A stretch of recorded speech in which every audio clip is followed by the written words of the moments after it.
Dan oke sob, selamat datang kembali di channel Nunuzul Hilmi dalam konten serunya sepak bola nasional. Oke, di konten serunya sepak bola nasional ini Nunu mau membahas tim nasional U23 kita yang akan bermain di Piala Asia U23. Ini Nunu sambil nonton lawan kita di satu grup juga, Australia dan Yordania, di mana nanti jam 10 malam waktu Indonesia Barat kita berjumpa Qatar, oke?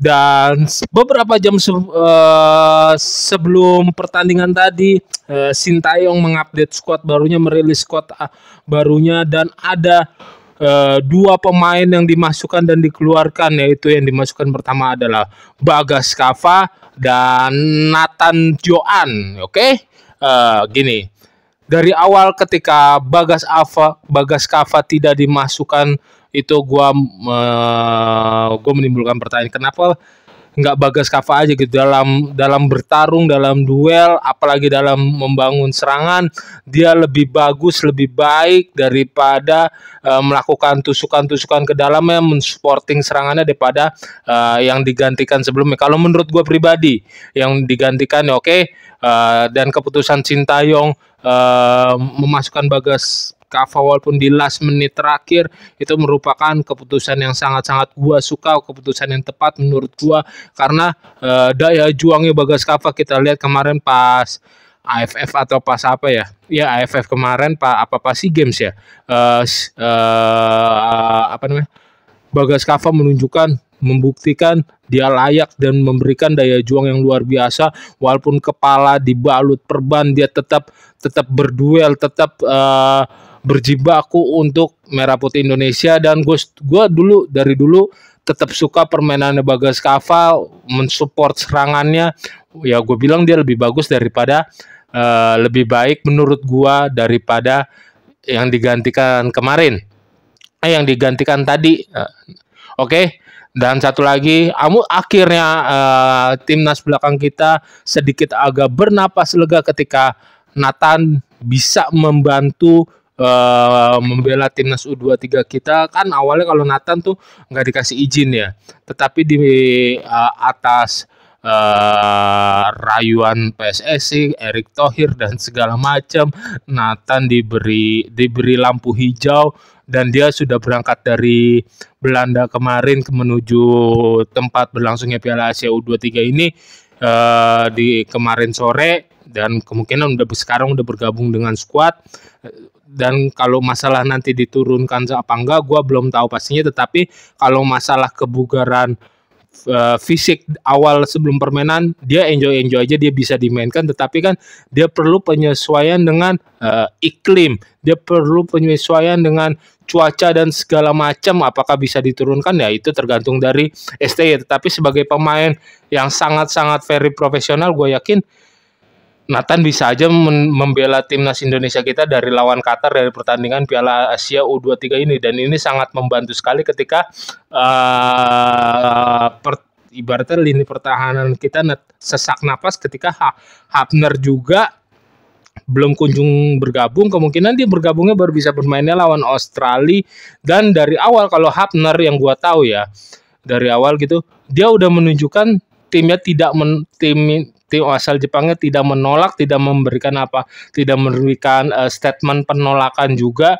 Dan dari awal emang Hafner ini bisa bergabung, cuman tidak bisa, yang gua taunya juga emang nggak bisa dimainkan di pertandingan pertama lawan Qatar. Dan itu mungkin dibilang sebuah kerugian ya, tetapi ketika kita bisa mencuri poin bermain lawan Qatar menuju jalan ke depannya, pertandingan kita lebih bisa enjoy, lebih bisa lebih bisa, skuad kita bisa lebih, khususnya lini pertahanan jadi lebih padu, jadi lebih komplit ketika masuknya Hafner. Jadi cukup Hafner, Rizky Ridho ataupun Nathan. Nah ini kalau Hafner belum bergabung sekarang ini, ya otomatis yang bisa dimainkan Ferrari, Ridho ataupun Nathan.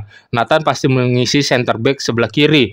Kita bisa dipastikan kita bermain 3 back juga kemungkinan besar. Dan siapa namanya, Ferrari ini bisa mungkin ganti-gantian atau dengan kadek yang pasti fix kan yang bermain tuh Rido dan Nathan di pertandingan malam ini melawan Qatar. Ya, gue harap sih timnas kita bisa membuat sejarah untuk pertama kalinya juga bermain di apa namanya turnamen tim nasional U23 setelah kita menorehkan sejarah masuk ikut serta ke Piala Asianya. Kita bisa lebih berbicara ya persentase peluangnya mungkin karena kita squad kita ini squad pengalaman yang sudah sering banget bermain di timnas senior dan termasuk squad yang apa ya paling banyak mungkin bisa dibilang paling banyak mendominasi bermain untuk timnas senior. Jadi pengalamannya, jam terbangnya, mentalnya, groginya udah nggak perlu takut lagi, udah bisa dituangkan di timnas U23 ini.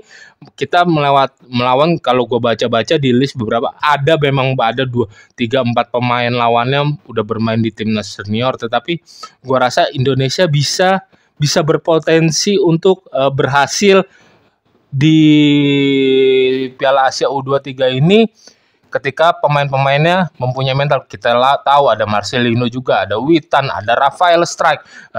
Gue mau melihat Sananta menjadi goal getter kita yang sangar. Ya kita pasti nantikan itu semua, walaupun yang pasti kebanyakan main juga Rafael Strike di depan berduet sama Witan. Di belakangnya ada free roll kayak Marcelino. Jadi kalau Sintayong bisa membawa timnas U23 kita ini menjadi semifinalis hingga masuk Olimpiade tahun depan. Wah, benar-benar pencapaian yang luar biasa banget, layak banget. Sintayong diperpanjang kontrak bila perlu mungkin ya dibikinkan jalan bernama Sintayong tuh jadi jalan menuju GBK, ada jalan nama Sintayong ini cuman suatu penghargaan aja karena udah memajukan sepak bola Indonesia. Ayo sob, kita dukung timnas kita, oke?